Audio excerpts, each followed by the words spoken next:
Hello, my name is Sonoma Peterson. I'm from Troop 7702, and I will be doing a costume design for the show The Moors by Jen Silverman. So let me get everything into presentation mode. Okay, The Moors by Jen Silverman. It is a horror piece done in about 1897 is about the time frame that she gives. In England, it's Victorian, and it centers around the themes of female rage, gender role, twisted power, and love and obsession. Okay, mood boards. Mastiff. This is a dog character. Really wanted to embody that animalistic feel without really leaning hard into dog, still giving it some humanoid qualities.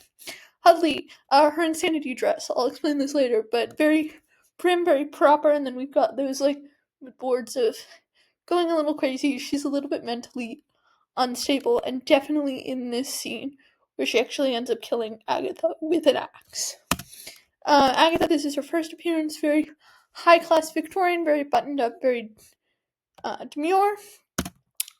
During her reveal of I've been pulling all the strings, we move into more masculine and more powerful suit looks. And then Emily, she is our governess. She is very naive. She takes a lot of inspiration from Austen and Bronte's protagonist characters. It's very helpless, romantic, very innocent. Okay, first design sketches. This is Mastiff. You can see we have that fur, and then a bone mask would go over the actor's face and be tilted so that the face could be fully seen by the audience while being inside that mask. Hudley, we want to keep that white, those gems, very elegant. She's very into being famous, so this is her look, very wealthy. I would do it with organza. We'll see better rendering in a second. Agatha, here's her first appearance, very put together. My thought was very traditional. I liked around the 1890s they were figure hugging the hips a little bit more. We see this go out of style in about 1910, especially during this era. It's a lot more figure hugging. And we have those layers and some texturing at the bottom. And then her suit is, I like the ruffles to keep the femininity look, but I did want to fully go into she's taking on a masculine role. That is the big reveal, that she's been pulling the string, that she's been masquerading as her brother and sending Emily these love letters. And most notably, Emily's like, you can't be a woman can't do this. And she is like, you know nothing of women, you know nothing of our power. So this is her kind of look during that. And Emily, I wanted to keep it very sunshiny. I wanted to bring out that innocence. You'll see I did not like this first design when I show you the final one, though. Final designs, again. Mastiff, we'd use a lot of woolen fabrics, a lot of softness. I wanted to add some embroidery to that shawl cloak, and those bindings around the arms and legs, not only to help secure those fur parts, but to add that he is bound. He's bound by his obsession and his depression. He has this whole thing going with the moorhen that he ends up killing her later when she tries to leave him because he sees her as his only escape.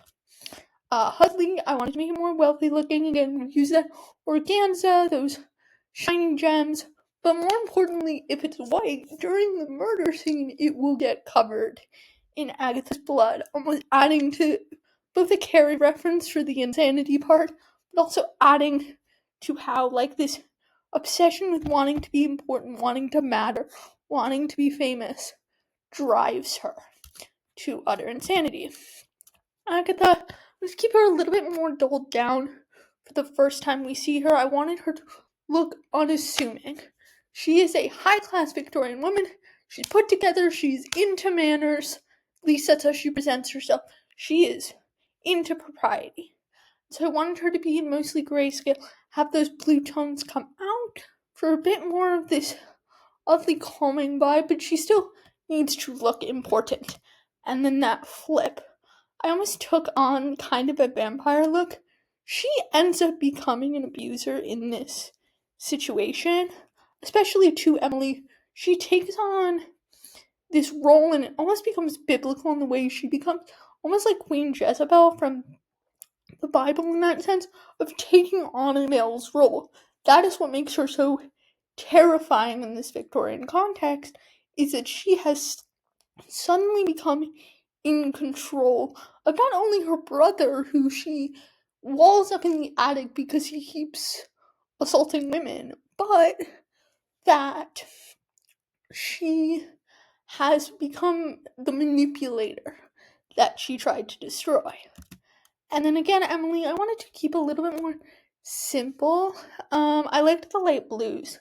She looks very calm. She looks very put together. She is poorer. She is at a lower class. So I wanted to make that distinction obvious between the sisters and her. And then here's your character sheet, your costume materials budget, and then the motifs. Again, I talked about the ties. That's for the Mastiff mostly being captive to his own depression. He talks a lot about that. And those light colors for Emily is to kind of, it's a very truthful telling for her. Her light colors are for her romantic tendencies and her naivete. For Hudley, it gets twisted. Of course, that dress becomes bloody. And then the bone mask kind of adds to the Mastiff's monstrousness, but also it allows the actor's face to be seen, which I like better. Agatha's, again, that before and after is supposed to represent the power she really has. She's taken on that masculine role. She's taken on that role of the one with the power, the one who's able to twist Emily's love for her and her own to get what she wants. And then, especially, I wanted to add, right before I end this, these clothes can be disability accessible. Of course, I'm disabled, so this is really important to me. Again, we'd add extra fabric to create bustles because crinolines aren't very wheelchair accessible. Shoe covers can be used instead of boots so that actors can use their mobility aids. And then magnet and hook closures and Velcro.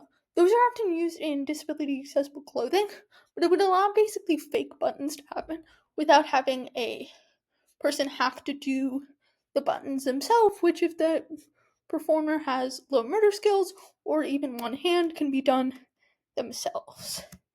Thank you so much.